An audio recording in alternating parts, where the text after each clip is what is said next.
Okay, Jack spilled the water. What's going to happen now? We'll start chapter 15, Christmas Magic. Jack and Annie watched in horror as the water from the cup splashed over the stone floor. It trickled into the cracks between the stones and disappeared. Jack scrambled to the cup. He picked it up. It was completely empty. Oh no, Jack moaned. He sat back and put his head in his hands.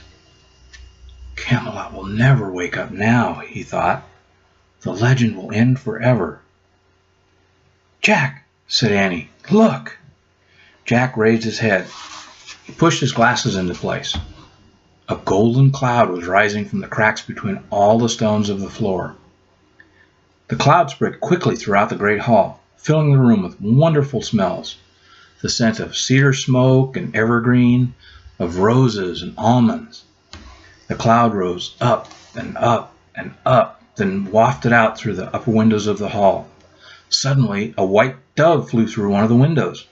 It soared across the dark room like a bright light, then swooped back out into the night. Soft, gentle laughter came from the end of the hall.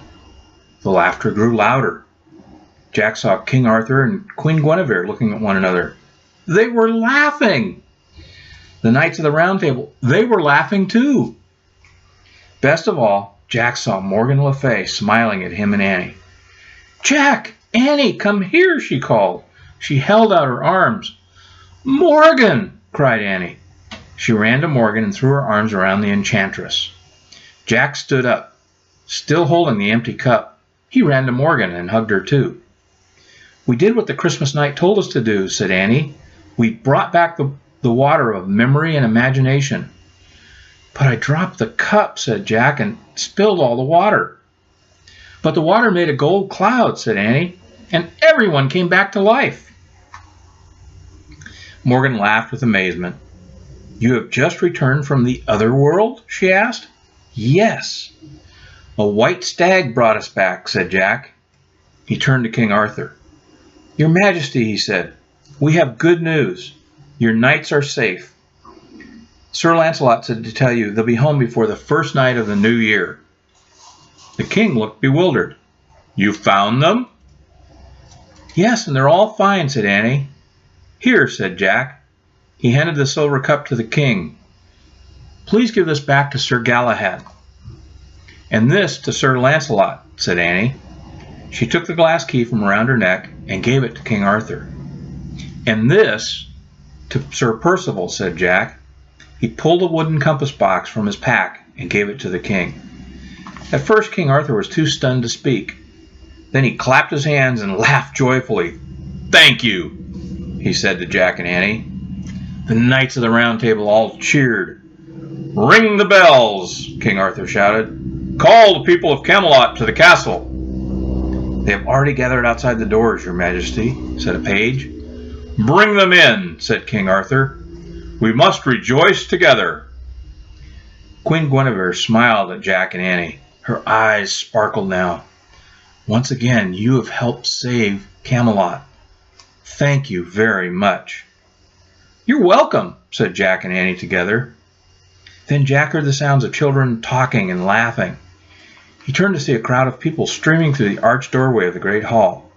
They carried candles, a giant fir tree, and boughs of holly and pine. Musicians followed with stringed instruments. As everyone started to decorate the hall, the musicians began playing and singing a beautiful Christmas carol. Jack, said Annie, look. The white stag was standing in the arched doorway. Jack turned excitedly to Morgan. See that white stag, he said. He took us to the other world. See him? Morgan smiled. Yes, I do see him, she said. And now I see everything. Jack looked back at the doorway. The stag was gone. In his place stood an old man with a long white beard. He held a staff and wore a flowing red cloak. The same cloak Jack and Annie had worn on their quest. See? All right. There. See the old man? He's wearing the red cloak. "Who's that?" Jack asked. "That is Merlin the magician," said Morgan. "It was Merlin who invited you here. I see that now." "Merlin?" said Jack. "He sent us the royal invitation?" "Yes," said Morgan. "Then he put the rest of us under a spell, and he carried you to the other world." "No," said Annie, "the Christmas night put you under a spell." "And the white stag carried us to the other world," said Jack. Morgan smiled. Merlin was both the Christmas night and the white stag. Remember, he's a magician, not a mortal. He can change his shape whenever he wishes. "Oh, wow," whispered Annie. "Why did Merlin do these things?" asked Jack. "Merlin was angry when King Arthur banished magic from Camelot," said Morgan. "I see now he finally took matters into his own hands." "How?" said Jack. "He knew King Arthur would send no more knights to the other world for the water of memory and imagination," said Morgan. "So I assume he brought you to Camelot, hoping that you would offer to go instead." "Why did he want us to go?" asked Annie. "Merlin has often heard my tales of your adventures in the treehouse," said Morgan.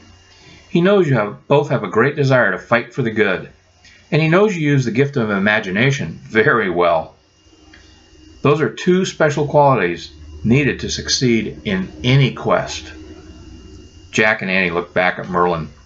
From far across the room, the white-bearded magician smiled at them. He raised his staff. Then he slipped out the door. Jack looked around the great hall. All the candles and torches were lit now. A fire blazed in the hearth. The musicians were playing. Everyone was singing. The room glowed with warm firelight and rosy faces. At last, Christmas in Camelot was just as Jack had imagined it would be. The spell of the dark wizard had been broken.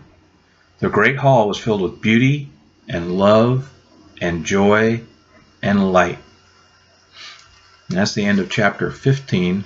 Next time, the last chapter, chapter 16. See you there.